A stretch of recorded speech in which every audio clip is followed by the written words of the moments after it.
céus e a terra. A Bíblia, ela em momento nenhum, ou em momento algum, ela tem a preocupação de trazer uma afirmação categórica: Deus existe. Você não vai ver os escritores bíblicos, que são 40 escritores bíblicos, se preocupando em provar a existência de Deus, no sentido de querer reafirmar isso com veemência. Não. Eles apenas escrevem sobre Deus. Eles apenas escrevem a revelação que receberam. Eles precisam começar o texto bíblico trazendo aí uma grande discussão sobre se Deus existe, se não existe. Pelo contrário, eles começam dizendo que no princípio Deus criou. Então não precisa reafirmar essa existência. Precisa apenas entender: tudo que existe só existe porque Deus criou. Ele criou os céus, e isso fala do universo, e ele criou a terra. Então tudo que existe, tudo que foi criado, que não tenha sido descoberto pelo homem, ou que não tenha sido confeccionado pelo homem a partir de alguma coisa, nós estamos falando de tudo que existe do nada. O verbo aqui é para ou parar. Criou do nada, criou daquilo que não existia. E é bom que a gente abra um parênteses, porque eu tenho visto muito isso. A fé, eu abro aspas aqui porque eu tenho ouvido muito, a fé traz à existência o que não existe. Mentira. Só Deus pode trazer à existência o que não existe. A fé me faz acreditar que Deus traz à existência o que não existe. Porque se a fé por si só traz à existência o que não existe, eu não preciso de Deus. É apenas eu acreditar que vai acontecer, e vai acontecer. Ou seja, eu anulo Deus, eu coloco Deus de lado. Então, a fé faz com que eu acredite, que eu tenha convicção, que eu tenha firmeza de entender que Deus pode trazer, se Ele quiser fazer, muito mais do que nós pedimos ou pensamos. Então, o texto começa dizendo que no princípio Deus criou Deus os céus e a terra. Mas aí surge uma pergunta: peraí, quem é Deus? Quem é Deus? E para eu tentar responder esta pergunta, eu preciso começar a adquirir algum conhecimento a respeito de Deus, que é para que eu possa responder, ou tentar responder a pergunta, eu preciso buscar algum tipo de conhecimento. Há um teólogo chamado Walter Brunelli, é um teólogo pentecostal que tem uma teologia sistemática muito boa, que foi lançada pela Central Gospel. Ele diz o seguinte: Deus é indecifrável. Não há como decifrar Deus. Não há como conhecer Deus na sua totalidade. Ele diz que homem algum jamais teria competência de sondar Deus. Por que não? Porque isso demandaria também perscrutá-lo. Para entender Deus e para explicar Deus, que a gente tem um livro que diz que ninguém explica Deus, nós precisaríamos perscrutá-lo. E nesse caso, para perscrutar Deus, nós teríamos que ser Deus. Porque só o Espírito Santo perscruta as profundezas. Paulo fala isso aos Coríntios, no capítulo 2, perscruta as profundezas de Deus. Então, para perscrutar Deus, eu teria que ser no mínimo eterno. Eu teria que ser no mínimo onisciente. Ou seja, eu teria que ser Deus. Só Deus conhece Deus. Só Deus conhece as profundezas de Deus. Mas antes que alguém diga: então peraí, pastor, nós estamos perdendo tempo. Porque se Deus é indecifrável e não há como eu entendê-lo na sua plenitude, nós estamos perdendo tempo. Não. Por quê? Porque de certa forma a Bíblia nos mostra que nós podemos conhecer Deus dentro daquilo que Ele se propôs a revelar. E onde é que a Bíblia mostra isso? Salmo 76, versículo 1. Conhecido é Deus em Judá, grande o seu nome em Israel. O salmista está dizendo que Deus é conhecido em Judá. Então, se ele é conhecido em Judá, é porque de certa forma ele se revelou a Judá. Ele se revelou Edom, em Judá. Então, Deus, de certa forma, pode ser conhecido, porque o salmista declara que ele é conhecido em Judá. Vamos para Isaías 11:9. Não se fará mal, nem dano algum, em todo o meu santo monte, porque a terra se encherá do conhecimento do Senhor, como as águas cobrem o mar. Isaías está falando de um futuro onde haverá manifestação escatológica do reino de Deus, e ele está dizendo que não se fará mal nem dano algum no santo monte do Senhor, porque toda a terra se encherá do conhecimento de Deus. Por enquanto, o conhecimento de Deus é algo que a igreja tem, que foi revelado à igreja, mas vai chegar um momento em que o próprio Deus tomará o controle de tudo, e aí toda a terra se encherá do conhecimento de Deus. Isso mostra que Deus pode, e eu volto a afirmar, de certa forma, ser conhecido, não na sua totalidade, porque Deus é eterno, tá? Mas, de certa forma, ele pode ser conhecido. Romanos 1:19. Porquanto Deus se pode conhecer, é manifesto entre eles, porque Deus lhes manifestou. Continua. Porque os atributos invisíveis de Deus, assim o seu eterno poder, como também a sua própria divindade, claramente se reconhecem desde o princípio do mundo, sendo percebidos por meio das coisas que foram criadas. Tais homens são, por isso, indesculpáveis. Paulo está falando aos Romanos sobre a forma como os gentios são indesculpáveis. E por que eles são indesculpáveis? Porque eles têm conhecimento de Deus a respeito das coisas ou através das coisas criadas. Então, através das coisas criadas, Deus se manifestou. O homem pode, de certa forma, conhecer Deus através das coisas criadas. Então, nós podemos dizer que Deus pode ser conhecido, não na sua totalidade, não na sua plenitude, mas através da revelação que Ele nos deu. E a gente precisa entender uma coisa: o nosso conhecimento de Deus sempre vai ser parcial, nunca total. Eu gosto de dar esse exemplo. Eu às vezes ouço alguma coisa, eu vejo alguns vídeos de cientistas falando, e eles chegaram à conclusão que o universo tem 13,4 bilhões de anos-luz. Nós estamos falando bilhões de anos-luz. A luz, ela percorre em um segundo mais de 300 mil quilômetros. Um segundo-luz é mais de 300 mil quilômetros. Agora imagine 13,4 bilhões de anos-luz. A pergunta que eu faço para vocês: onde é que Deus está no universo? Ele não está. Ele está fora. Não é. Ele é maior do que o universo. Ele é o criador do universo. 13,4 bilhões de anos-luz. Como é que a gente vai conhecer esse Deus na totalidade?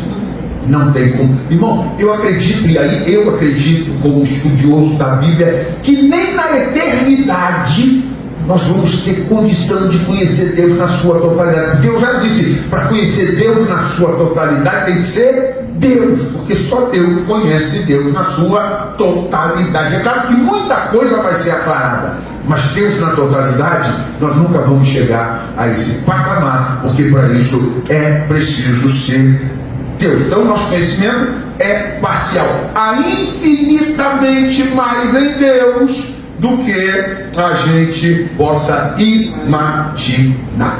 Mas, dentro daquilo que Deus resolveu permitir, com respeito ao nosso conhecimento, existem algumas fontes de conhecimento a respeito de Deus, fontes através das quais nós podemos chegar à conclusão de que há um Deus. Que fontes são essas? Primeira fonte de conhecimento: a nossa intuição. Irmão, o que é a intuição? É aquela crença que nós temos, é aquela confiança que flui da constituição da nossa mente. Ou seja, lá dentro da nossa mente há um conhecimento intuitivo de Deus. Lá dentro da nossa mente há uma intuição de que existe um Deus. A gente pode nem saber como chamá-lo, mas ele existe. A gente não pode não saber como se dirigir a ele, mas ele existe. E isso é tão grandioso que quando a Bíblia fala de alguém que nega a existência de Deus, a Bíblia chama essa pessoa de nécio, de louco. Porque é loucura negar a própria intuição. É loucura negar o próprio sentimento da mente de que há um Deus, de que existe, e existe aqui, entre aspas, depois eu vou explicar por quê, que existe um Deus. Então a primeira fonte de conhecimento é essa intuição, tem um Deus. Por quê? Porque isso aqui foi criado do nada. Existe um Deus. Por quê? Porque eu entendo isso de alguma forma, eu não sei explicar, mas aqui dentro eu sei que há um Deus. Então é a primeira fonte de conhecimento, intuição. Segunda, tradição. A tradição, queridos, ela pode ser dividida em remota e presente. Como assim remota e presente? O que é a tradição remota? É aquela que vem desde os nossos antepassados. E se você for voltando a história, onde é que você vai chegar? Adão. Como é que você acha que Abel aprendeu a sacrificar? As pessoas ficam assim, pastor, por que é que Deus recebeu o sacrifício de Abel e não recebeu de Caim? É claro que o coração de Caim era mau, a gente já sabe disso, mas por que não? Ele foi lá, ele levou, ele resolveu fazer alguma coisa. Por que Deus rejeita? Pessoal, quando você pega Gênesis capítulo 3, versículo 21, você vê que Deus faz algo depois de trazer o juízo sobre o homem. E o que ele faz? Ele mata animais. E ele prepara roupa de pele de animal para que Adão e Eva não fiquem nus. Deus está dizendo tacitamente, para que o homem tenha sua nudez coberta, alguém tem que morrer. Tu acha que Abel descobriu isso do nada? Foi Adão que passou. E da mesma forma que ele passou para Abel, ele passou para Caim. E da mesma forma isso vem passado de geração em geração, em geração, em geração, até chegar a nós. Isso é a tradição remota. Ela vem desde os nossos antepassados mais antigos. Mas também há a tradição presente. O que é a tradição presente? É aquela que eu passo para os meus filhos. É aquela que eu inculco na mente das minhas crianças. Quando eu ensino as crianças da minha casa que há um Deus, que esse Deus precisa ser adorado, que ele precisa ser reverenciado, que ele é o Deus da Bíblia, que ele é o Deus de Israel, que ele entregou o seu filho para morrer, para salvar-nos, eu estou trazendo uma tradição para ele, que é uma tradição mais presente. Então, a primeira fonte de conhecimento é a intuição, a segunda é a tradição. Qual é a terceira? A razão. O que é razão? É aquela sanidade do homem que torna possível a busca de deduções lógicas baseadas na realidade que observa. Para você entender, eu acho que eu já falei aqui alguma vez. Tem um livro chamado Fator Melquisedeque. Quem puder adquirir esse livro, adquira. E o autor conta que havia um rei, eu não me lembro se ele era maia, se ele era asteca, mas essa tribo desse rei adorava o sol. Eles prestavam cultos ao sol. Aí disse que um dia ele parou e ficou observando o sol, admirando o sol. E aí ele se demorou um pouco mais e ele percebeu que o sol percorria um caminho. E aí ele se ateve mais ali e atentou mais. E ele ficou quase que o dia todo olhando o sol percorrendo um caminho. Até que se pôs. Aí ele disse assim, o sol não é Deus. Porque se ele tem um caminho a percorrer, quer dizer que ele tem um trabalho a fazer.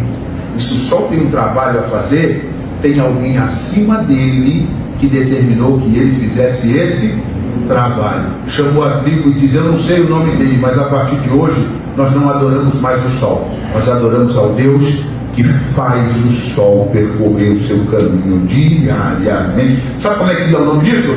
Raciocínio. É razão. Você tira a dedução lógica. Espera aí, aquele bico do papagaio ali não nasceu do nada. essa ilha não apareceu do nada. Essa natureza perfeita não apareceu do nada. Os animais que existem, sinto muito, irmãos, sinto muito. Tem que ser mais crente para acreditar na teoria da evolução do que na Bíblia Sagrada. E deixa eu dizer uma coisa, teoria da evolução é coisa de crente. Por quê? Porque o próprio Darwin, quando foi escrever a respeito da evolução, está lá, é só ler lá a origem das espécies. Ele diz assim: creio que todos os seres que existem, quando muito, partiram de 3 ou 4 espécies. Ele usa a expressão creio, isso não é ciência. E se é para crer em alguma coisa, eu prefiro crer na palavra de Deus. Eu prefiro crer na Bíblia. Então a terceira fonte de conhecimento é a razão. É eu começar a ver, começar a observar e tirar deduções lógicas. E quando eu começo a observar, só tem uma conclusão que eu chego: há um Deus. Existe um Deus. Pode ser que eu não saiba ainda o nome dele, mas que ele existe, ele existe. Eu estou colocando esse pode ser para que vocês entendam que nem sempre através da razão, da intuição e da própria tradição eu vou saber quem é Deus de verdade. E para isso Deus nos traz a quarta fonte de conhecimento dele. Qual é? A revelação. Já que olhando para a natureza, que é uma forma de revelação, eu não consigo detectar quem é ele, já que na minha mente, tirando deduções lógicas, eu não consigo detectar quem é ele, já que a minha intuição me mostra que ele existe, mas eu não consigo detectar quem é ele, o que ele faz? Ele se revela a mim. Ele se revelou através da natureza, ele se revelou a partir daquilo que a gente chama de teofania, manifestação divina. Ele se revelou através de sonhos, ele se revelou falando pessoalmente com pessoas, ele se revelou através da providência e, por fim, ele se revelou através daquilo que alguns chamam de revelação especial, através da palavra. E essa é a melhor fonte de revelação de Deus. Por quê? Porque se não fosse ela, eu não saberia que foi ele que criou a natureza, eu não saberia que ele se manifestou no Antigo Testamento, eu não saberia que o Filho dele, o Verbo, se fez carne para habitar entre nós. Então essa é a revelação necessária para que nós alcancemos o entendimento, a compreensão que nos levará à fé para a salvação. Amém?